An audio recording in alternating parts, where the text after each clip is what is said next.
What's up, everyone? Welcome to Blazers Uprise. I'm Eric Brandt. In today's video, we'll be breaking down the 2021 offseason for the Portland Trail Blazers. This is going to be very number-oriented. We're going to be talking about the salary cap situation, what kind of free agents they can sign, what avenues they have to sign those free agents, who their own free agents are, and what the different types of free agents they have, and what that all means. There's not going to be a lot of opinions on what they should be doing in this video. Those will be on later videos that we'll have on this channel.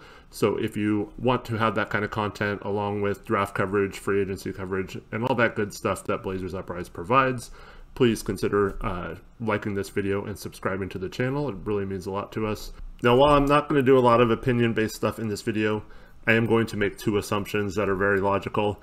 One is that Norman Powell will opt out of his player option. And assumption number two is that Jusuf Nurkic's contract will be fully guaranteed for next season. And yeah, he'll be on the team and be an unrestricted free agent the following offseason in 2022. Before we get into the salary situation for the Blazers, I do want to mention that trades obviously affect all these numbers. So if there is a big trade that happens, obviously, like how much CJ McCollum makes, we'd have to subtract or add depending on who was brought in, if they make more salary or less salary, etc. So if there's any trades, it's hard to predict that as a fan or someone making a video, but those do affect the numbers, and we'll obviously update you on any of those developments as they happen, and we'll also have coverage of those events as they occur. We'll live stream and talk about them all summer long. Also, the Blazers do not have a pick currently in the 2021 draft, so we don't have to account for like a first round cap hold or anything in these numbers. It's kind of nice doing the video without having to like guess on the numbers and do all that kind of stuff. But at the same time, it kind of sucks not having a draft pick and looking forward to the draft as much as you normally would if you were discussing prospects that the Blazers would pick or whatever. So little disappointed that we don't have a pick, but as I mentioned, there's trades and all that kind of stuff. Probably wouldn't be too hard to sneak back into the second round at some point and pick someone up. I'd be surprised if we made a huge move that got us a first round pick, but you never know. Once again, trades could affect that. And if we do get into the first round, that player would have a cap hold, depending on what their pick is. So yeah, we'd have to factor that in if we did make a trade like that into the salary cap situation as well. There is one wild card in the Blazers salary cap situation this summer, is Derrick Jones Jr. He has a player option for $9.7 million. If he opts into that, which I'm guessing he will, just because he's probably not going to get that kind of money on the open market, he may elect to opt out and sign a longer term deal somewhere else. But with a new coach, after the way things kind of worked out for him last year, I'm guessing he'll probably opt in and take the money and then become a free agent the following summer. But I could see it going either way. I wouldn't be shocked if he opted out, but I'm just going to show both sides just in case. The other thing that makes it tough is the NBA doesn't announce their exact salary cap numbers until a day or two before free agency. So we won't know exactly what these numbers are, but we do have a rough estimate, and it's usually fairly close to that. Now, with everything that's happened in the past year and money situations, it might be drastically different. But for now, we're going to assume the estimate of about $112 million for the salary cap will be what we'll use for these numbers. Before adding Derrick Jones Jr. in, the Blazers are at about $105.8 million. And that includes Dame, CJ, Nurk, Rocco, Anthony Simons, Nasir Little, CJ Ellaby, and a little bit of dead money for Andrew Nicholson for when we waived and stretched him after the Allen Crabbe trade. That is, however, only 7 players, and you have to have 14 on your roster.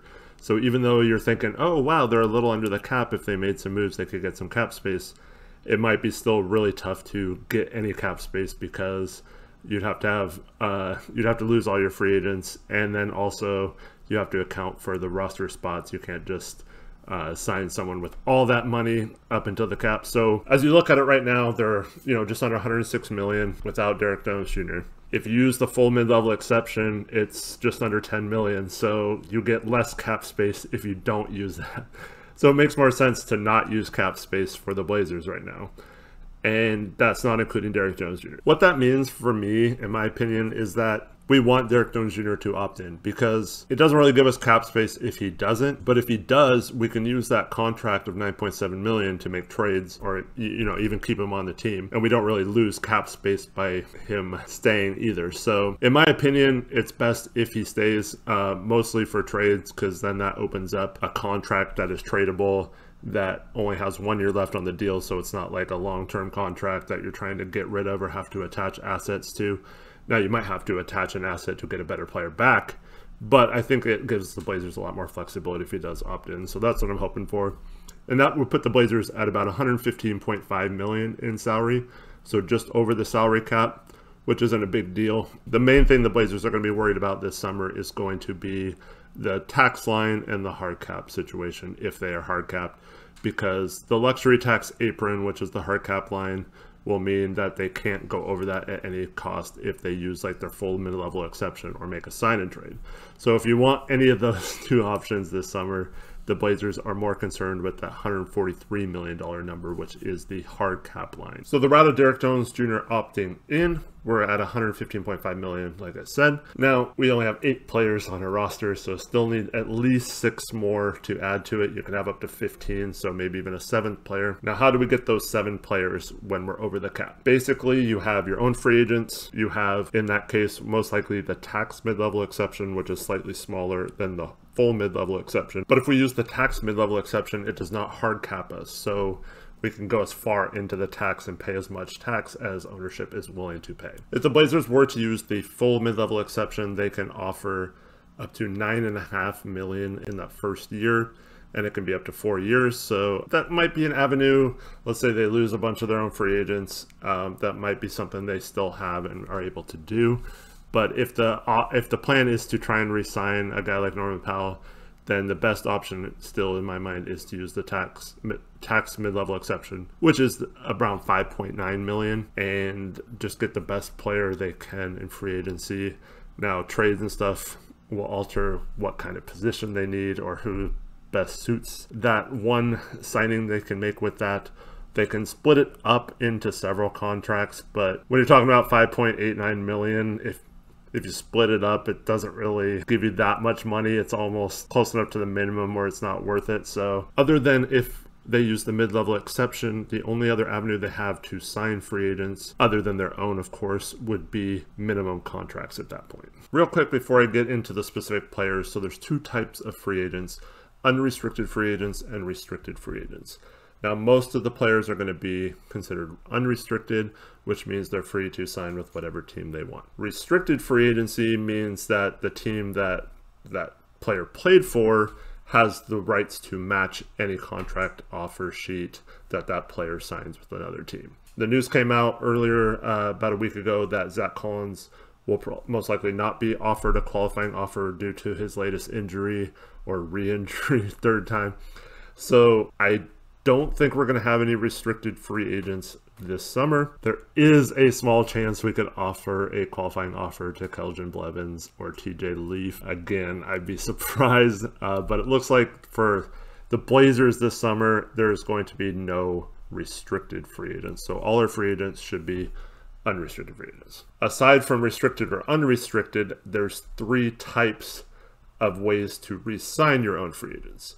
And those are called bird rights. Players either have no bird rights, early bird rights, or full bird rights. If you have no bird rights, you can only re-sign your free agent either to 120% of his previous salary or using one of your exceptions or cap space. And there's 2 players that fall into this category. Those are Harry Giles and Rondae Hollis-Jefferson. Now, they both made the minimum last year, so if you take 120% from the minimum, it's not really any different than the minimum this year. So basically, we have to sign them to a minimum or use part of the mid-level exception if we wanted to offer more than the minimum. So I don't know how likely it is either of those guys will be back, but it would probably be under a minimum contract if they were. We do have early bird rights now on both Carmelo Anthony and Enes Kanter. And whether you want to re-sign them or not, that's not what I'm going to be talking about. I'm just going to be stating what we can sign them for. Obviously, this is probably not good idea to give them the max offer that we can. But in this situation for both of those guys, if they are, or one of them or both of them are kept for next season, the most likely reason is that the Blazers can re-sign them to a decent amount without using their mid-level exception and without having to give them a minimum contract. So if both of those guys have earned more than the minimum, but you don't want to use your exception on them, then that is an easy way to bring them back without having to worry about whether they'd accept a minimum contract or not. So both of those guys we can offer up to just under 10 million. It's right around the mid-level exception of 9.5 million. So we can give them a starting contract of 9.5 million basically for their services next year. Now, like I said, probably don't want to sign either of those guys to that amount, but if the team doesn't care about tax and just wants to keep as many of the guys as possible, that is an option to re-sign both of those guys without having to dip into that tax mid-level exception. And I'll leave it to you guys on whether they should do that or not. Next up is Zach Collins, which is a tough case because we do retain his full bird rights, which means we can offer him anywhere from a minimum contract to a maximum contract if we wanted to. Obviously, that's not going to happen. I wouldn't be surprised if he's back, though. We heard him be called a foundational piece when he was drafted. We did give up 2 draft picks for him. We spent a lot of time developing him and waiting for him to recover. I'd just be shocked if they gave up on him just because of the injuries. You try to get somewhere in that sweet spot of 3 to 5 million. Give him enough incentive to stay, but you also have like a 1 or 2 year deal, so you have an out just in case he doesn't get healthy still in the next year. And you can just cut bait with him in a year or 2 from now. But if he does get healthy, then you have a steal of a contract. My guess is Zach will be back for somewhere between a minimum and $5 million a year for 1 or 2 years. Last but certainly not least, we have Norman Powell. So he's an unrestricted free agent, meaning he can sign with any team for whatever he wants. He can leave. He doesn't have any ties to us, doesn't have to re-sign. However, we do have his full bird rights, so we can re-sign him up to a maximum contract. In my opinion, it is better to overpay him than to let him leave. So I would do whatever it takes to re-sign him, even if it gets really high. My guess is the market's going to be in that $15 to $20 million range. But if it gets up into the 25, upper 20s in terms of contracts, I still think the Blazers should be willing to offer that. Now, whether Norm wants to stay here or not, that's a different story. But I don't have any problem going as high as we need to match that, as long as, like I said, ownership is okay with that, because if you lose him for nothing, it's going to be hard to replace him because, like we talked about before, we're already over the cap. So we want Norm to stay. It also opens up a lot of trade possibilities with the CJ McCollum. So if you want CJ traded, and if Norm leaves, it's going to make CJ trades a lot harder if we don't get the certain pieces back and all that. Let's just play this out a little bit. Let's say we re-sign Norm for $20 million, and then we re-sign Zach for around $5 million. We use the tax mid-level exception on the best player available, and then we basically have 3 more minimum roster spots, or 4 if you want to have 15 players. So without any trades, with Norm, Zach, minimum contracts, and the tax mid-level exception, you're probably looking at about 151-ish million.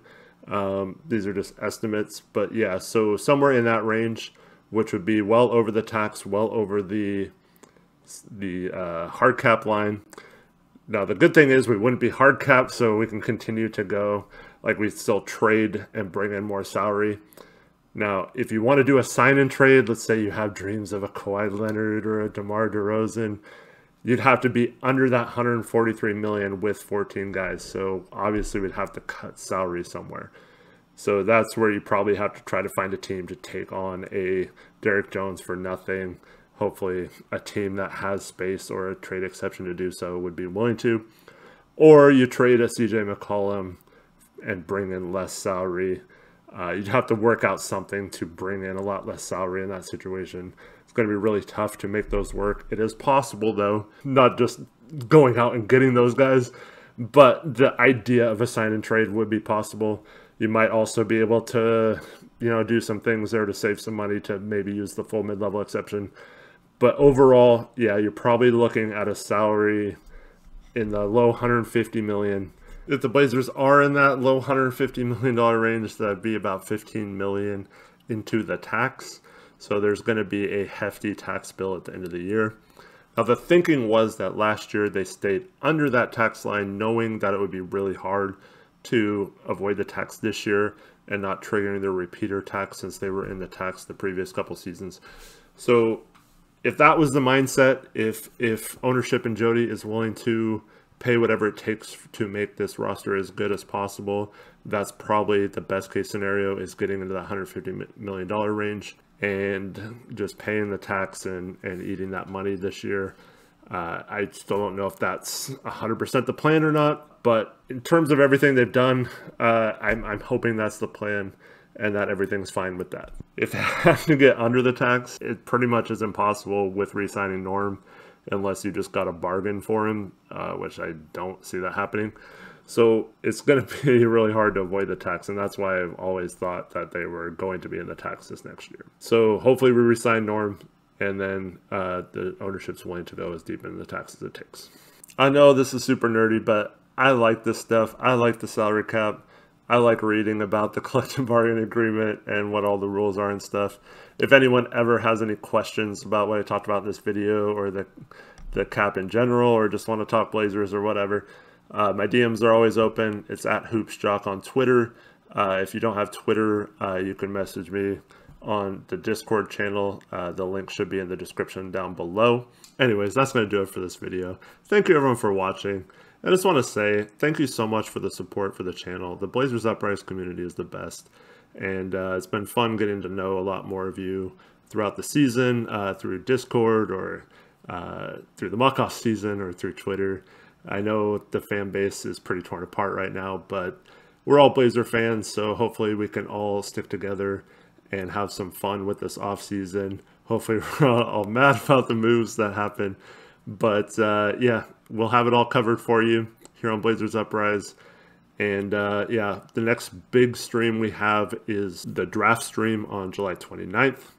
And then we also have our free agency live stream, which will be streaming for hours and hours and hours on the free agency day, talking about all the signings around the NBA. So we got you covered. And then we'll, of course, have our twice weekly shows over on Blazers Uprise Live. And we'll also have plenty of other videos for you this offseason. Little longer offseason. It's still shorter than normal, but a little bit longer to actually breathe and be able to do some stuff that we weren't able to do last offseason since it was so short. I hope everyone has a wonderful rest of your day. We'll see you next time. As always, peace out. Go Blazers.